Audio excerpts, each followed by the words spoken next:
Les amis, j'ai regardé On n'est pas couché samedi soir et l'un des invités politiques était Florian Philippot du Front National, à qui l'actrice Clémentine Célarié a refusé de serrer la main à son arrivée sur le plateau. Entre nous, elle a eu bien raison. Ce Philippot qu'on voit partout donne une image déplorable du Front National.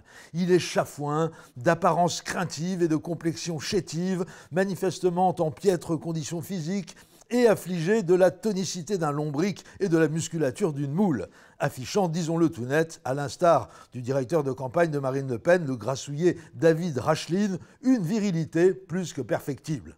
Non, mais c'est vrai, quoi, faut arrêter de se mentir. Le président Mao avait coutume de dire que la révolution n'est pas un dîner de gala. Eh bien, la révolution nationale que nous prépare le Front ne saurait être l'inauguration d'un salon de coiffure pour dames. Le Front National est un parti de costauds qui en ont dans la culotte bavaroise à bretelles et pas de cassos terminés à la pisse, comme l'a indiqué avec une rare élégance le jeune patron du Front National de la jeunesse de Nice devant une caméra cachée de C8 en parlant des militants de sa section. Je ne connaissais pas cette expression des cassos terminés à la pisse, mais je dois dire qu'elle est de toute beauté. Je vous en conjure, Madame Le Pen, débarrassez-vous de ces bureaucrates souffreteuses et mollassons qui dégradent l'image de votre beau parti et faites revenir sur le devant de la scène ces fiers gaillards dont vous dites vous-même qu'ils sont vos amis à la vie, à la mort. J'ai nommé le vigoureux Frédéric Chatillon et le jovial Axel Lousteau. Chatillon, ça c'est du bonhomme, 1,95 m pour 110 kg de barbac, une arme de destruction massive contre la vermine gauchiste, la force de frappe d'un TER lancé à pleine vitesse pendant les charges anti-Bolcho. Lousteau est un peu moins balèze, mais beaucoup plus méchant. C'est le Joe Pesci du tandem.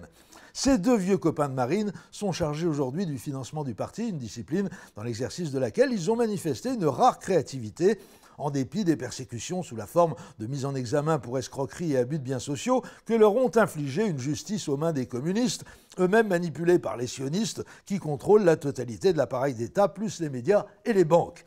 Mais avant de donner toute la mesure de leur talent dans le domaine de l'entourloupe financière, ces jeunes gens avaient fait leur classe dans un célèbre mouvement de jeunesse implanté à la faculté de droit de la rue d'Assas à Paris et axé sur la pratique de la culture physique en général et de la course à pied avec baramine à la main, en particulier le célèbre GUD. Et là, je vous recommande le bouquin que vient de sortir la spécialiste du FN à Mediapart, Marine Turki, intitulé « Marine est au courant de tout ». Pas Marine Turki, c'est Marine Le Pen qui est au courant de tout, on est bien d'accord. Enfin, Marine Turki aussi est au courant de beaucoup de choses. Mais le sujet du livre, c'est Marine Le Pen. Vous me suivez? Non. Et donc Marine Turki nous raconte comment, lorsqu'il dirigeait le GUD dans les années 90, ce grand sentimental de Frédéric Chatillon organisait un dîner tous les 20 avril, date de naissance de, devinez qui? Un type très connu, assez extraverti, à qui on doit quelques détails plutôt cocasses de la Seconde Guerre mondiale.